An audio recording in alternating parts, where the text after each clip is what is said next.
Scott said, I have an idea for a tool. I said, there's a lot of great tool companies out there with many years of experience. And, I'm not really interested. And then he said, well, what if the tool could have up to 5 different strokes in one tool? Well, now you've got my interest.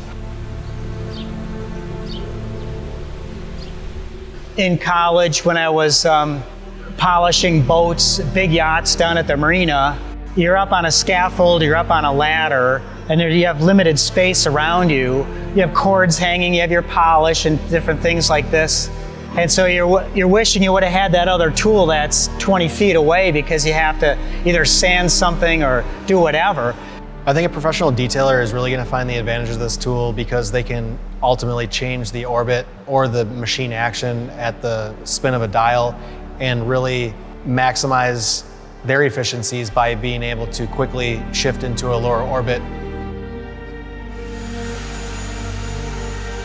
In the development of the UDOS tools, there's been a lot of people involved in it, from myself, who's a sales-generated person, to Scott, who's an airplane enthusiast, so he knows, the aero, the duct working, the airflow, things like that. We have Chuck Kendall, who's an engineer in weight. We got the Schneider family, who's manufacturing people. They know, what we need to bring to the industry, what the industry wants.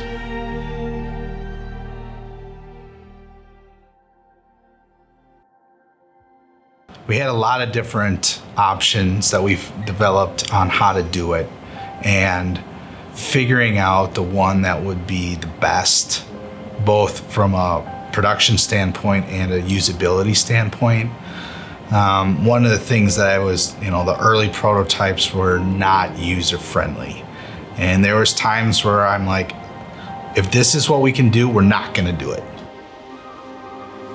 We're a small company, you don't want to spend too much money on something that's not proven itself. And we showed it to enough people, the original concepts, experts in the field that edged us on and say, yeah, you guys need to take this thing further. We asked them, what speeds do you want? What features do you want? What do you like in tools? We had many things that we had to overcome, and it still seems to be that way today. That was the biggest challenge, was taking it from truly initial concept to how many concepts can we come up with that may work. And then the next one was, okay, now we have these different concepts, which is the one that will be the most robust, best one, as well as being able to easily produce it consistently so that the end user gets that same feel every time. In my shop at the hangar, I spent weekends, hundreds, thousands of hours welding, cutting, machining. I mean, all of these things have been done over the world, talking to different people. What do you want? What do you expect? What do you need? And the real tough thing with us is when we come to them, they're expecting the best because we've got a name to uphold.